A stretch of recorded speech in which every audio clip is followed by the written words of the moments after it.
This channel does not promote any violent, harmful, or illegal activities. All content provided by this channel is meant for an educational purpose only. সরকারি জমিতে মন্দির তৈরির নামে তোলাবাজির অভিযোগ, টাকা দিতে অস্বীকার করায় চিকিৎসককে বেধড়ক মারধর করার অভিযোগ উঠল দুষ্কৃতীদের বিরুদ্ধে। দুষ্কৃতীদের তাণ্ডব থেকে বাদ যায়নি পথ চলতি মানুষও। অভিযোগ, ডুমুরজলা স্টেডিয়ামের পাশে সরকারি জায়গায় মন্দির তৈরির নাম করে টাকা তুলছিলেন 15 থেকে 20 জন যুবক। চিকিৎসকের কাছেও তারা 2000 টাকা দাবি করেন। ওই চিকিৎসক টাকা দিতে রাজি না হওয়ায় তাঁকে বেধড়ক মারধর করা হয়। আমার সহকর্মী সুব্রত রয়েছেন এই মুহূর্তে। সুব্রতর কাছে সরাসরি চলে যাব। সুব্রত, রাস্তায় মানুষের কাছ থেকে টাকা তোলা হচ্ছে, না দিলে মারধর করা হচ্ছে, এই ঘটনায় পুলিশ এখনো পর্যন্ত কি পদক্ষেপ করেছে?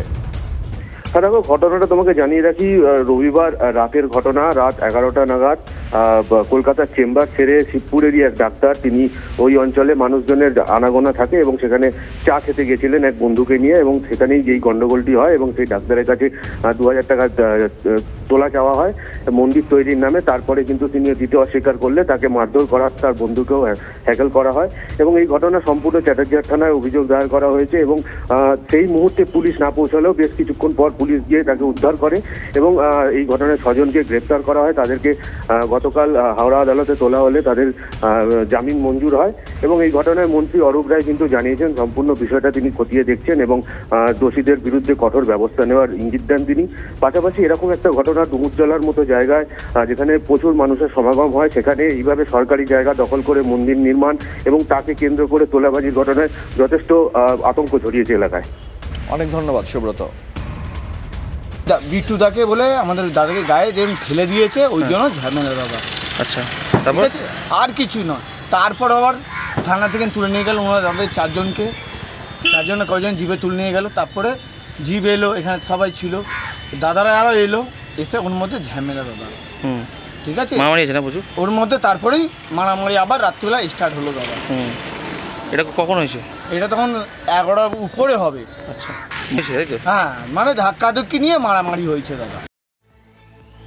তৃণমূল কলায় মাইকিং করে পরিবারকে সামাজিক বয়কট বিজেপি পরিচালিত গ্রাম কমিটির। শুধু তাই নয়, ওই ব্যক্তির সঙ্গে কেউ যোগাযোগ রাখলে দিতে হবে 5 থেকে 50,000 টাকা পর্যন্ত জরিমানা ঘোষণা গ্রাম কমিটির। এছাড়াও বিদ্যুৎ, পানীয় জল বন্ধ করে দেওয়ার হুঁশিয়ারিও দেওয়া হয়েছে বলে অভিযোগ। ভূপতিনগর থানার মুখবেড়িয়া পঞ্চায়েতের দক্ষিণ বাইন্দা গ্রামের ঘটনা। ভাইরাল ভিডিও সামনে আসতেই শোরগোল।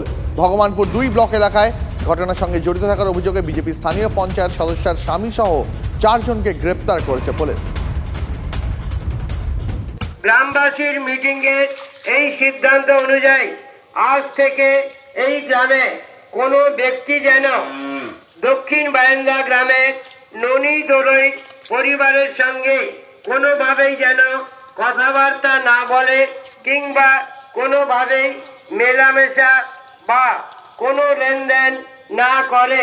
এই সিদ্ধান্তে যদি কোনো গ্রামবাসী অবহেলা করে থাকেন তাহলে গ্রামবাসী সেই দোষী ব্যক্তিকে নিয়ে জোরালোভাবে সিদ্ধান্ত নিতে বাধ্য হবে। আমার জায়গার উপরে একটা ঘর করেছিল বেশ কিছুদিন আগে, আজ 2.5 বছর আগে। সেই ঘরে বাধা দিতে গেতে আমার নামে 3-4টে কেস ওরা দিয়ে দেয়। ঘরটা করেছিল কালীপদ পাত্রের স্ত্রী সুমিত্রা পাত্র। ও তার বিজেপি করে। মাস 4 আগে ইংলিশ অর্ডারটা আমার পক্ষে এসে ঠকিয়ে রাস্তায় চলে এসছে। ওরা জানতে পেরে যায় না, আমাকে ডেকেছিল, বলে তুমি মিটিং এসো। আমি যখন যাইনি তখনই ওরা সিদ্ধান্ত করলে মিটিংয়ে বসে যে ওকে জল লাইন কেটে দাও, ওর কার লাইন কেটে দাও, ওর রেশন কেটে এলাম, রেশন দোকানে গিয়ে বন্ধ বলে দিয়ে আসো। এবার আপনাকে একটা ছবি দেখাবো, আইসিডিএস কেন্দ্রের ছবি। অন্যের বাড়ির উঠোনে ত্রিপল টাঙিয়ে চলছে অঙ্গনবাড়ি কেন্দ্র। অস্বাস্থ্যকর পরিবেশে চলছে রান্নাবান্না। যাতায়াতের রাস্তায় জমে জল, ক্ষুব্ধ বাসিন্দারা। আরামবাগের পুরসুরা বলরামপুরে ধুঁকছে এই আইসিডিএস কেন্দ্রটি। পঠন পাঠন তো বন্ধই, সরকারি খরচের নির্দিষ্ট জায়গায় স্থায়ী আইসিডিএস সেন্টার গড়ার দাবি পড়ুয়া ও পড়ুয়াদের অভিভাবকদের। অঙ্গনারী সেন্টারে যে খাবার দাবার হয়, কিন্তু কোনো রকমে সবাই খাবার পাচ্ছে, কিন্তু সচেতনভাবে পাচ্ছে না। সবাই হচ্ছে যে কোনো রকম নিরাপত্তা নেই, হয়তো টিকটিকি, সাপ এইসবও আসতে পারে। হ্যাঁ, খাবার দাবার হয়তো নষ্ট হয়ে যেতে পারে, তা থেকে বাচ্চাদের বিপজ্জনক হতে পারে। হ্যাঁ, বিপজ্জনক আমরা ভিডিও স্যারের কাছে জানিয়েছিলাম এবং আমার পার্সোনাল জায়গা আছে, সেখানেও আমি দেবো বলেছিলাম। সেই জায়গাটাও যদি নেয় সেখান থেকে তৈরি করে। চারদিকে জল, বাচ্চাদেরকে নিয়ে এসে সুরক্ষিত নয়। এই সামনে খাল আছে, বাথরুম নেই, ভালো রাস্তা নেই, যে বাচ্চারা একটু খেলে চুরে পড়বে তো সেটাও করতে পারছে না। সবাইকে জানানো হয়েছে তো কেউ কোনো গ্রাহ্য করছে না।